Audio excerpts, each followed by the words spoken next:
स्वागत है आपके अपने चैनल पर। यहाँ हम बात करेंगे ध्यानाकर्षण तकनीकी आधारित कोर्स 11 की। इसमें टोटल 18 मॉड्यूल हैं, जिसमें से 6 पहले चरण में कर चुके हैं, 6 दूसरे चरण में आपको दिए गए हैं, जो कि 31 अगस्त 2021 तक आपको पूर्ण कर लेने हैं। तो इसी के संदर्भ में आज कोर्स 11 की हम बात करेंगे, जोड़ी में कार्य। तो आइए शुरू करते हैं और चलते हैं दीक्षा पर, उसके आकलन सेक्शन में, जहां पर आपको 10 क्वेश्चंस मिलते हैं। उनमें से 6 क्वेश्चंस आपको अनिवार्य रूप से सही करने हैं, जिससे आपको सर्टिफिकेट प्राप्त हो सके। देखिए, हम आ गए इसके आकलन सेक्शन पर, जोड़ी में कार्य आकलन। और यहाँ पर हम क्वेश्चन नंबर सबसे पहला क्वेश्चन देखेंगे। देखिए, यहाँ पहला क्वेश्चन है आपका, जोड़ी में कार्य के दौरान बच्चे करते हैं तो क्या विचार विमर्श करेंगे, चिंतन भी करेंगे। तो यहाँ आपके ए और बी दोनों ऑप्शन सही हो जाते हैं। इस प्रकार अगले क्वेश्चन पर चलेंगे हम, और यहाँ देखेंगे जोड़ी में कार्य के दौरान हम बच्चों को कार्य आवंटित करते हैं। तो कार्य आवंटित करते हैं, इसमें आपको एक ही कार्य सभी जोड़ों को, आधे जोड़ों को एक तरह का और आधे जोड़ों को दूसरी तरह का, सभी जोड़ों को एक ही विषय पर आधारित अलग अलग कार्य हम आवंटित करते हैं। ये क्वेश्चन हमारा सही होगा, ऑप्शन इसका तीसरा। फिर अगले क्वेश्चन चलेंगे, सबसे उपयुक्त विकल्प चुनें, परस्पर जोड़ी में कार्य करने के परिणाम स्वरूप बच्चे। तो यहाँ सबसे उपयुक्त हमको विकल्प चुनना है। तो यहाँ हम देखेंगे अधिक आत्मविश्वास और आनंद से कार्य करते हैं, यानी इसका पहला ऑप्शन सही है।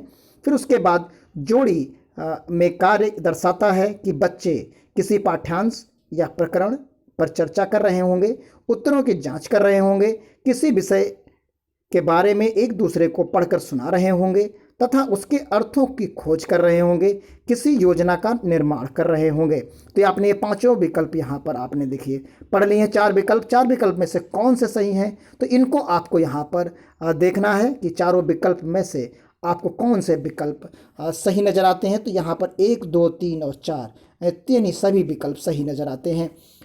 बच्चे निसंकोच और सहजता से अपनी बात कह सकें, इसके लिए आवश्यक है कि बच्चों को कार्य करने का अवसर दिए जाएं। तो ये जोड़ी में आपको कार्य दिए जाएं, तो यहाँ पर ऑप्शन जोड़ी में सही होगा।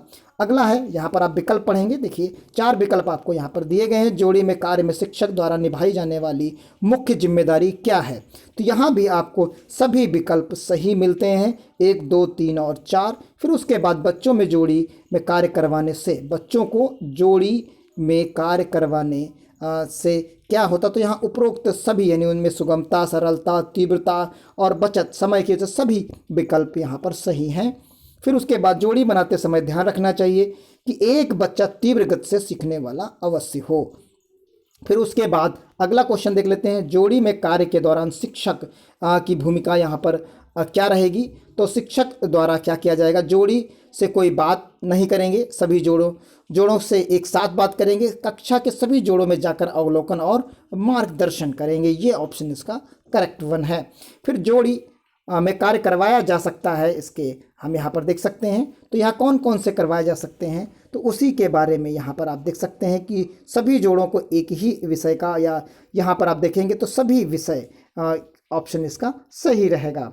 फिर उसके बाद देखेंगे कि हम यहाँ 10 के 10 क्वेश्चंस कर चुके हैं, और यहाँ हम सबमिट करेंगे। सबमिट करने पर आपको 10 आउट ऑफ 10 स्कोर मिल जाता है। इस प्रकार आपका ये मॉड्यूल कंप्लीट हो जाता है। अब मिलेंगे हम 12वें मॉड्यूल में, तब तक के लिए धन्यवाद। जय हिंद, जय भारत।